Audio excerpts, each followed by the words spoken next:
Gauri Suryavanshi, S मराठीमध्ये आपलं स्वागत। वळूया आजच्या बातमीकडे। 352वा श्री शिवराज्याभिषेक सोहळा किल्ले रायगडावर जल्लोषात साजरा झालाय। हा सोहळा याची डोळा पाहण्यासाठी देशभरातून लाखो शिवभक्तांनी गडावर हजेरी लावली होती। पावसाळ्यातील आल्हाददायी वातावरणात ढोल ताशे नगारे आणि पारंपरिक वेशभूषा परिधान केलेले शिवभक्त यामुळे रायगडावर शिवकाळ जागा झाला।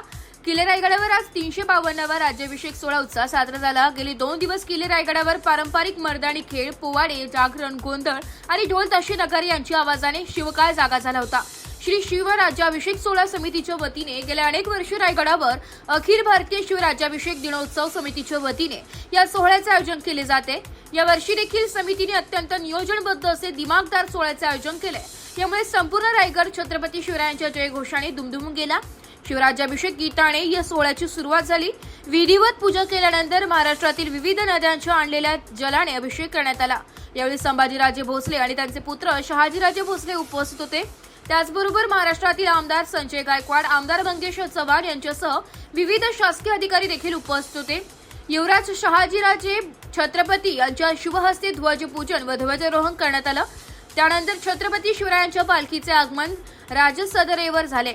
राजसदरेवरील उत्सव मूर्तीस अभिषेक करण्यात आला। येथील छत्रपती शिवरायांच्या सिंहासनारूढ मूर्ती सुवर्ण मुद्रांचा अभिषेक करण्यात आला। यावेळी लाखो शिवभक्तांना मार्गदर्शन करताना संभाजीराजे भोसले यांनी हा शिवराज्याभिषेक म्हणजे वैचारिक क्रांतीचा सोहळा असल्याचं सांगितलंय।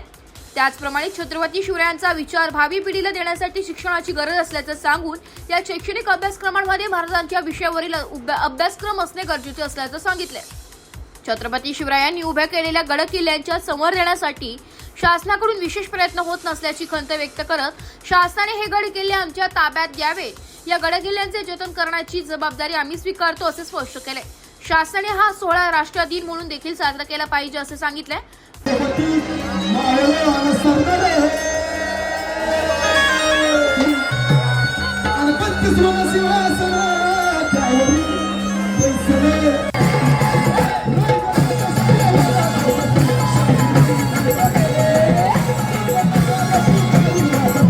एस मराठी न्यूज साठी प्रतिनिधी निलेश लोखंडे, रायगड। अशाच नवीन ताज्या घडामोडी जाणून घेण्यासाठी आमच्या एस मराठी न्यूज चॅनलला लाईक करा, शेअर करा, सबस्क्राईब करा आणि बेल आयकॉनला क्लिक करायला विसरू नका।